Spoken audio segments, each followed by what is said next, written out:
The red sky burned like fire over the war-torn surface of Calyx 7, a planet where humans and the alien species called the Vorin had fought for decades. Smoke and ash curled from ruined cities, and distant explosions made the ground tremble. Captain Elias Kane sat in the cockpit of his sleek human scout ship, the Hawk, scanning the horizon for enemy movements. He had seen death before. He had caused it too. But today, something unusual pulled at his attention. A faint signal buried beneath the chaos. The signal was weak, almost hidden. It blinked in patterns Elias recognized from his survival training. Distress codes. His fingers hovered over the controls as he traced the origin. The coordinates led to a collapsed ruin on the outskirts of the city. A small building, long destroyed in the fighting, had a child trapped inside. Commander Kane, his co-pilot, Lieutenant Rhea Soren, spoke, her voice tense. "That area is swarming with Vorin patrols. You can't just go in there alone." Elias's eyes narrowed. "A child is in danger, Rhea. We leave no one behind. Not even our enemies young." Rhea's eyebrows rose. "You mean?" Elias didn't answer. He already set the Hawk down on the cracked surface. Dust and debris swirled around as he opened the cockpit hatch.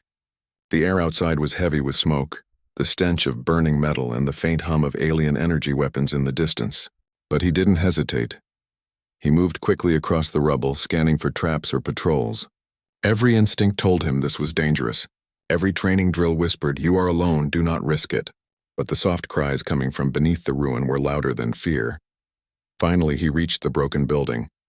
Twisted metal and shattered walls surrounded a small cavity, where a tiny Vorin child huddled. The child's skin shimmered a pale silver, its large black eyes wide with terror. Its 4 delicate fingers clutched a piece of rubble, trying to protect itself. Elias knelt down. "Hey, it's okay. I'm not here to hurt you." His voice was calm but firm. The child's eyes darted around, unsure, trembling. But the tone in Elias's voice carried something alien to the Vorin. Trust. A spark of hope. He carefully lifted the debris and slid his hands under the small, fragile body. The child whimpered but didn't resist. Elias's heart ached. He had seen many casualties in this war. But something about saving a young life, even if it was the enemy's, made his chest tighten with a strange mix of fear and resolve. Behind him, a Vorin patrol appeared, their 4-legged forms moving swiftly over the rubble, weapons raised. The patrol's leader barked in their harsh language, and Elias froze for a split second. One wrong move and he could be surrounded, but hesitation was not an option.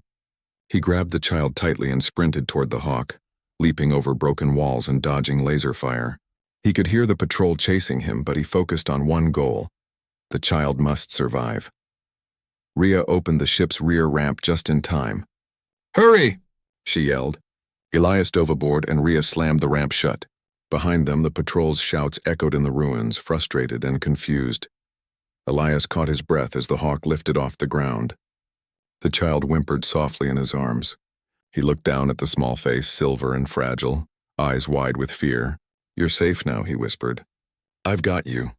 Rhea glanced at him from the cockpit. "Kane, you know what this means, right? The Vorin will be furious. You just saved the enemy." Elias's jaw tightened. "I saved a life. That's all that matters." He held the child closer. Nothing else matters. The journey to the neutral zone was tense. Elias had to navigate through enemy-controlled skies, avoiding patrol ships and surveillance drones.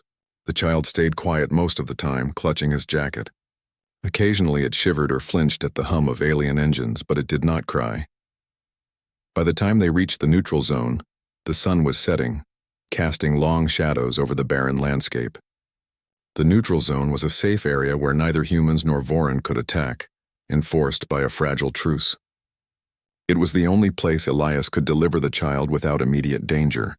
As soon as the Hawk landed, a Vorin scout ship appeared on the horizon. Its sleek silver-blue hull reflected the dying light. Elias tensed. The child stirred in his arms. The Vorin ship landed nearby, and from it emerged a figure unlike any Elias had seen before. Tall, elegant, with pale silver skin like the child, and piercing dark eyes.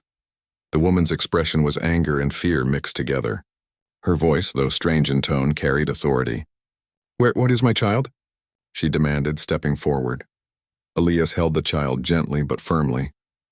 "She's safe. I brought her here." The woman froze, her eyes narrowing at Elias. You are human. Yes, Elias said calmly.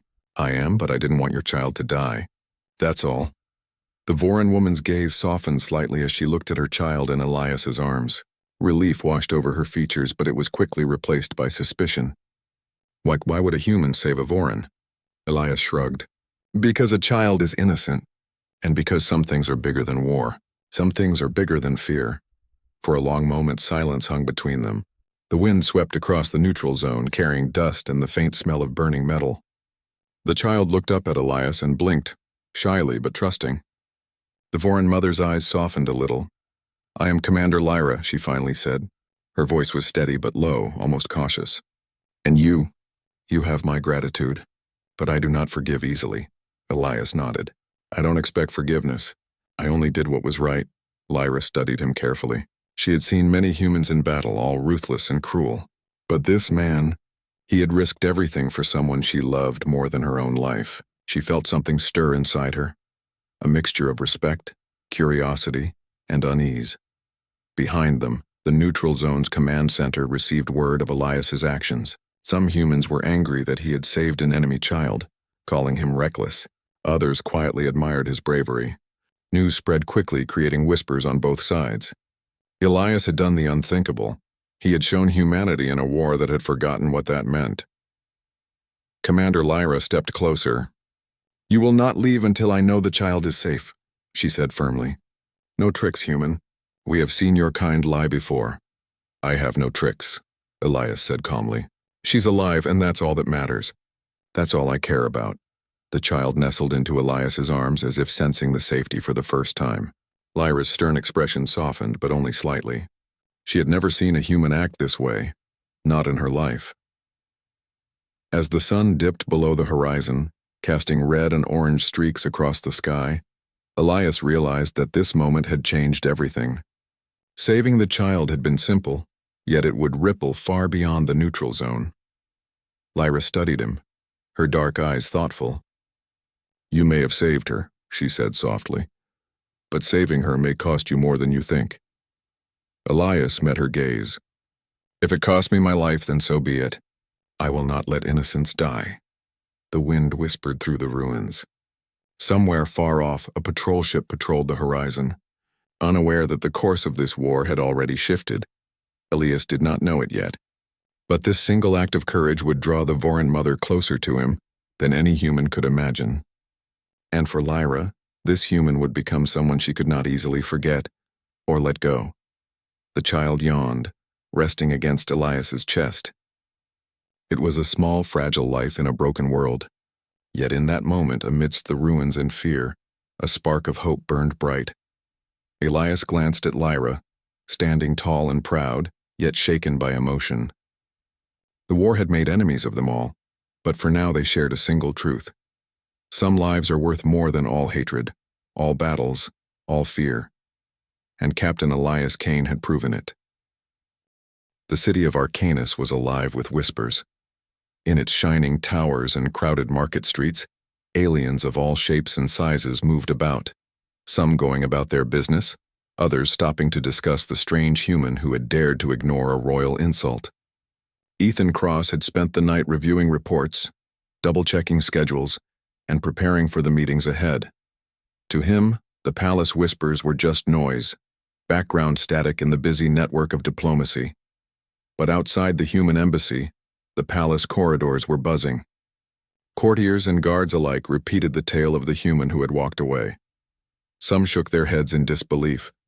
Others whispered cautiously about the human's strange confidence. By morning, the story had spread to every corner of the city. The palace gardeners who tended the floating crystal gardens, the merchants in the sprawling bazaars, even the lower-ranking guards, all had heard about Ethan's calm defiance. The story took on different shapes in each telling. Some described him as fearless. Others called him foolish. A few said he must be hiding some dangerous power. Princess Lysera, meanwhile, was in her chambers pacing. She had not slept well. For the first time, a visitor had refused to give her the respect she commanded. She had expected anger, or at least submission, But instead he had walked away with quiet confidence, unshaken by her words or the stare of her advisors. Lysera had always known she was clever. She had grown up surrounded by power, her decisions shaping the lives of countless citizens. She had studied military strategy, diplomacy, and politics, and she rarely met anyone who could match her intellect. Yet this human, he had not bowed, he had not argued, he had not even looked afraid. He had simply ignored her, and that simple act had unsettled her more than any enemy army ever could. Curiosity gnawed at her. By midday, she made a decision. She would observe him more closely. Not openly, not like a princess staring from her balcony, but discreetly, using the eyes of her court. Guards and aides moved throughout the city constantly. A simple word here, a minor instruction there, and she could gather information without revealing her interest. Ethan, on the other hand, remained unaware that he was under observation. He met with other human diplomats in the embassy, discussing trade agreements, cultural protocols, and the subtle intricacies of alien etiquette. Humans had a reputation for adaptability, but even among their own kind, Ethan was considered exceptional. He had learned long ago that patience and observation were more powerful than words or weapons. As the day wore on, he walked through the palace courtyard, watching alien citizens go about their lives. He noticed details others would miss. The way certain guards held their stances, the subtle shifts in the council members' expressions, the quiet tension between different factions of the court. Each observation added to his understanding, giving him an advantage not through aggression but through knowledge. Meanwhile, Lysera's curiosity deepened. Reports reached her of his interactions outside the palace, how he spoke politely but firmly, how he treated everyone, from low-ranking guards to visiting diplomats, with respect. She noticed that humans were not like the alien species she had known. They did not demand respect through fear or manipulation. They earned it quietly, through their actions.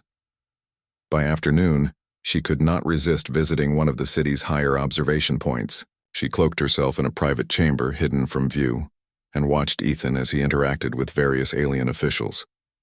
He moved with confidence, yet without arrogance. He spoke clearly, listening more than he talked. He corrected mistakes, gently encouraged collaboration, and solved problems with a mix of logic and intuition. Lysera's advisors noticed her absence but dared not question it directly. They knew the princess well enough to understand that curiosity alone could hold her attention for hours. They speculated among themselves. Perhaps she had never met a human before. Perhaps she was intrigued by his composure.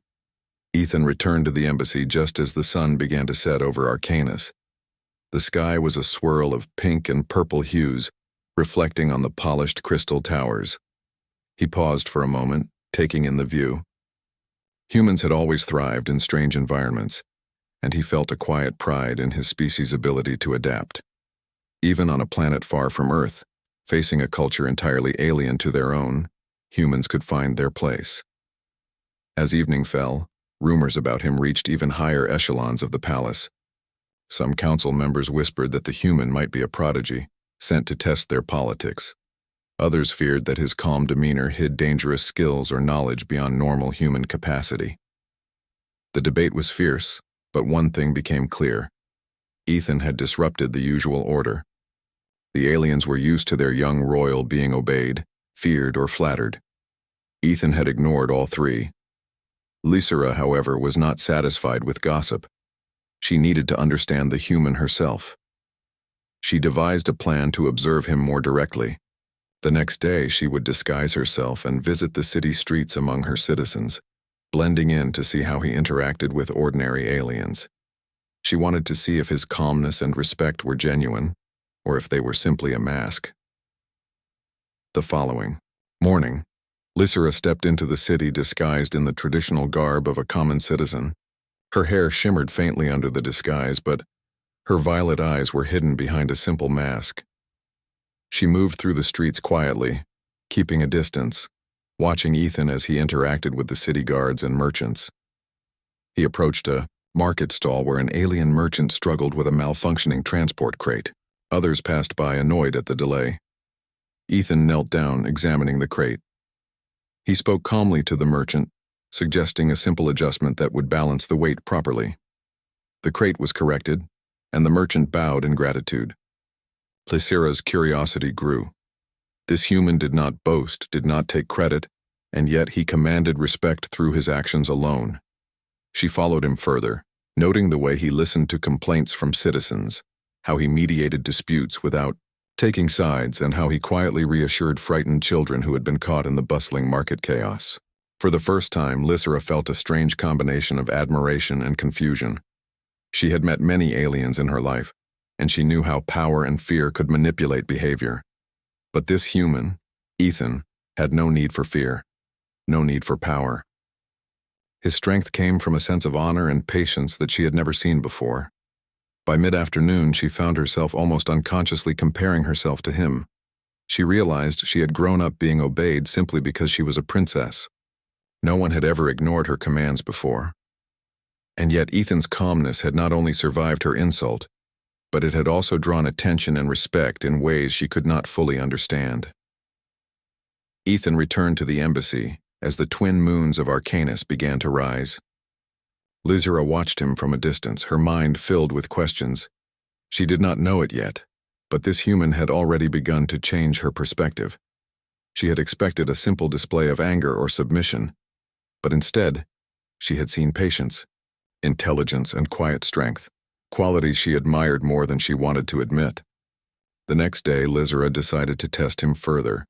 She sent a minor challenge through the embassy, a small problem in trade negotiations that would normally confuse or frustrate alien diplomats.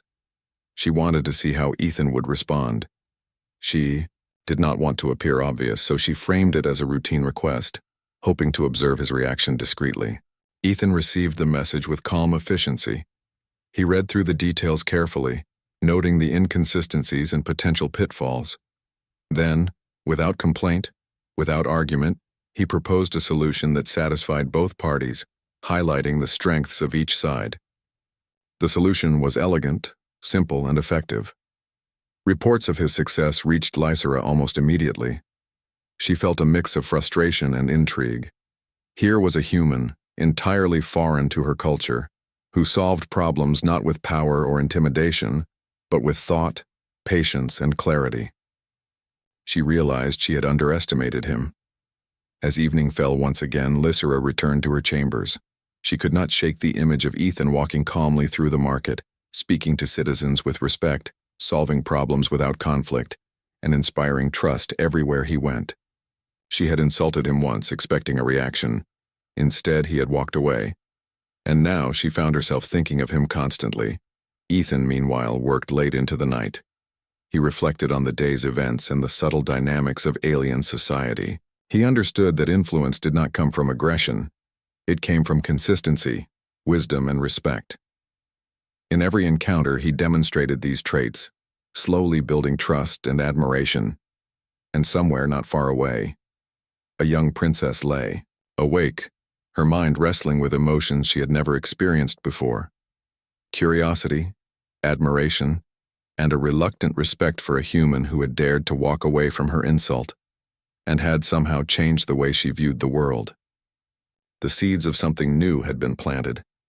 A quiet tension, a mutual recognition of strength, and the potential for a connection neither of them fully understood yet. Humans, Ethan knew, survived by adapting. And on Arcanus, his patience and calmness were already starting to reshape the perceptions of those who had thought humans were weak. Lysira, unknowingly, was the first to notice.